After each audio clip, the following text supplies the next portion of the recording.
People get life insurance for a lot of different reasons. But those reasons boil down to something pretty simple. They want the people they love and care about to be taken care of. The real question is, will you have something in place before it's too late?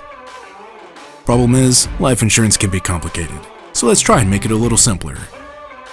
There are thousands of different types of policies out there being sold by hundreds of different companies. Yet all of these policies really fall into one of two categories. They are either short-term in nature or long-term in nature. Let me show you how these work, and you decide what type of policy is most suitable for you. First, short-term policies. What we like about short-term policies is they are cheap, initially. You can get a lot of coverage for a little bit of money when you're young. But the downside is, the older you get, the more expensive they become. So before we go any farther, it is very important to ask and answer this question. How long do you want your life insurance to last? Short-term policies are a lot like running stairs. Think back to high school or college. Did you ever have a coach make you run stairs for conditioning? How did it feel when you started? How did it feel when you got to the end? That exhaustion? Yeah, that's what many people feel later in life when their short-term policy costs skyrocket. When you're in your 20s, you can get a short-term policy, let's say for $100,000, for as little as about $10 to $15 a month. However, this same policy in your 30s will cost $30 to $40 a month. And in your 40s, it will cost $100 to $150 a month. In your 50s, it can cost $400 to $500 a month, and in your 60s, $1,500 to $2,000, and so on. Pretty soon, it gets so expensive that you cannot afford it any longer and you cancel the policy. The company keeps the premiums you've paid, and you walk away with nothing. Did you know that only 1.2% of these policies ever pay out? What I don't want to have happen is that you buy one of these policies and then 20 years later, find yourself faced with staggering premiums that you can't afford. This is a mistake you can avoid if you act now, while coverage is still affordable. Now let's look at long-term policies. What we don't like about long-term policies is that they are more expensive, initially, but they are the cheapest option out there if you want your policy to last until you die. This is how they work.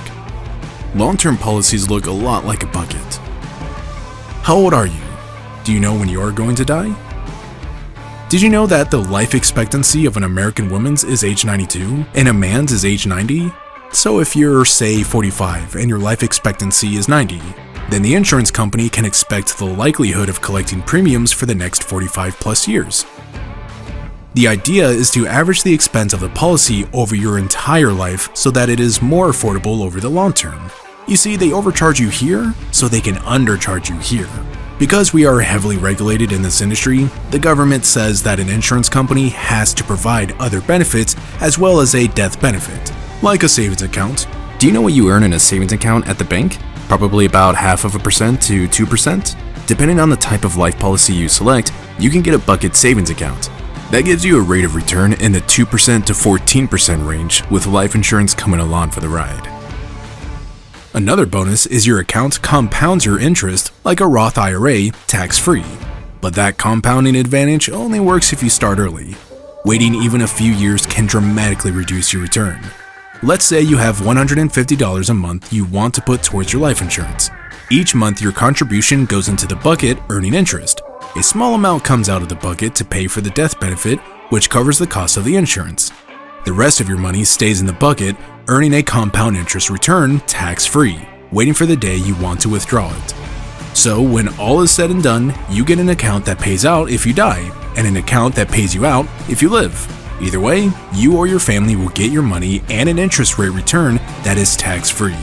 This is better than what you can get in a savings account at the bank. With these basics in mind, the most important question you need to ask is, how much can you afford? Can you afford $1,000 a month? $500? What does your budget have room for? The sooner we determine the right number, the sooner we can help that money start working for you. Your future self and your family will thank you for acting today instead of wishing you had tomorrow. Whether short-term or long-term, the best policy is the one that makes sense for you. Let's run the numbers. Let's build your plan. The sooner we start, the more you gain and the better protected they are.